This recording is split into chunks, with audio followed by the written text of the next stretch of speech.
in the last video, I discussed various weight loss myths that have been doing rounds in various forms. I hope you had an opportunity to listen to those. If you haven't, go back to the previous video and watch it. The next few myths that I'm going to be talking about is juice cleanses. It really doesn't, all right? So when you juice a fruit, you have missed out on the vitamins. Sometimes it does become a source of antioxidants. However, what you're missing out is a very, very important component of the fruit is fiber, right? So fiber is extremely important in terms of flushing out the toxins and excess fat from your body. Now, if you're removing the fat and just having the juice, it is not going to be able to do that job. Number two, when you're having only the juice, there's extreme high amount of fructose going one shot, and when the body receives fructose, there can be a spasming effect in your GI tract, which people confuse with cleansing. It's not really the cleansing, it's the high fructose that the body is receiving. So it's always a good idea to eat a whole food than have a fruit on the name of cleansing. Next is fast intermittently to lose weight. So yes, I'm talking about intermittent fasting as a diet. This diet became very, very famous because of Steve Jobs, who used to go on fasting for days together with just a couple of foods. So for example, for a very long time, he was eating only carrots and apple. And that's why the company was also named Apple, which is of course beside the point, but that was just one fact that I wanted to tell you. Also, the CEO of Twitter was on intermittent fasting for a very long time.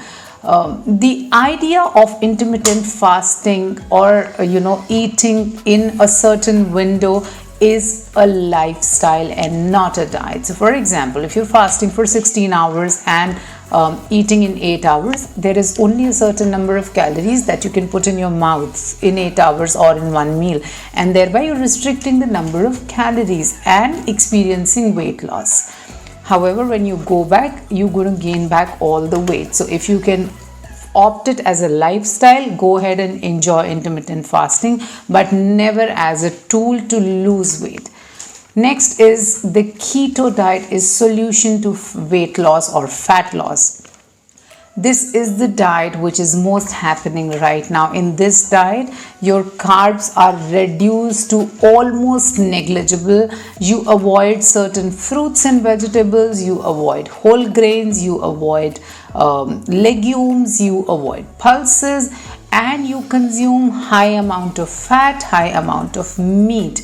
While you may be able to see certain fat loss changes or weight loss, but if you look at it from clinical perspective, these cases are also being reported with a lot of health issues like increased cholesterol markers, increased LDL markers, cardiovascular diseases, gastrointestinal tract issues, irritable bowel syndrome, because you're consuming a lot of fat and it's not sustainable. The research that has been done is still not on human beings. Also, this diet needs to be done under supervision and is generally devised for children with epilepsy. It is not a weight loss or a fat loss diet. So beware, be wise, don't fall prey to these diets.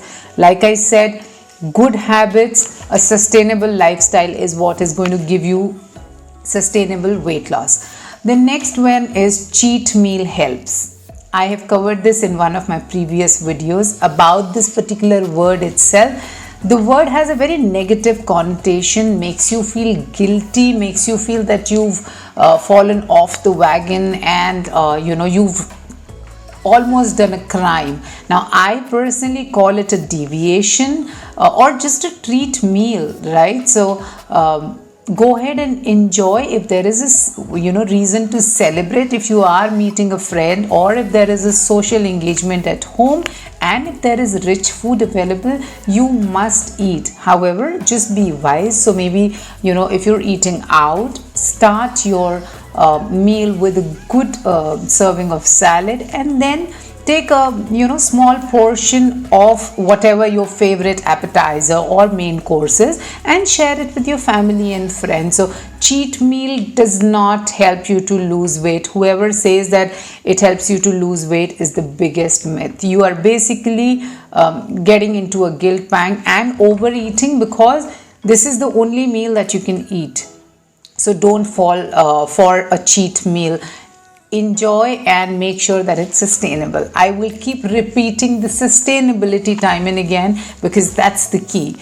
Next is health is determined by weight loss. Now please understand that health has various other parameters like your cardiovascular health, like your metabolic health, like your body fat, and just not the number on the scale.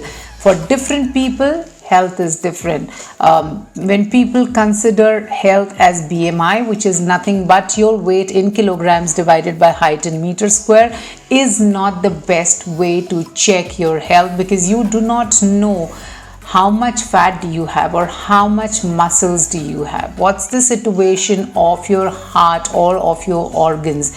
So a number on the scale or the amount of weight you've lost is not the marker of health. So don't chase a number. Instead, look at sustainability and look at good habits. Next is losing weight just takes willpower. No, it doesn't. Willpower is a very, very vague thing when it comes to losing weight. If it was that easy, we wouldn't have had obesity as a global issue. Now, your losing weight depends on your genetic predisposition, your family history, your past medical history, your relationship to the food. So each person has a different relationship to the food, or they've gone through a different kind of medical condition, or they're genetically predisposed to certain conditions. So your weight loss depends on a lot of other things, and thereby if you are having a hard time losing weight, it's extremely important that you work with someone who's actually qualified to work with you to lose weight without affecting your health negatively. It's not only willpower, there are a lot of other factors at play when it comes to losing weight sensibly. So first and foremost, build good habits, have an active lifestyle, and in spite of doing all this correct, if you have a challenge, you should meet a qualified person to be able to help you. I hope I've been able to debunk a lot of weight loss myths. Watch this space. If I hear more myths, I will come back to it. Thank you for watching. We will talk again. Bye-bye.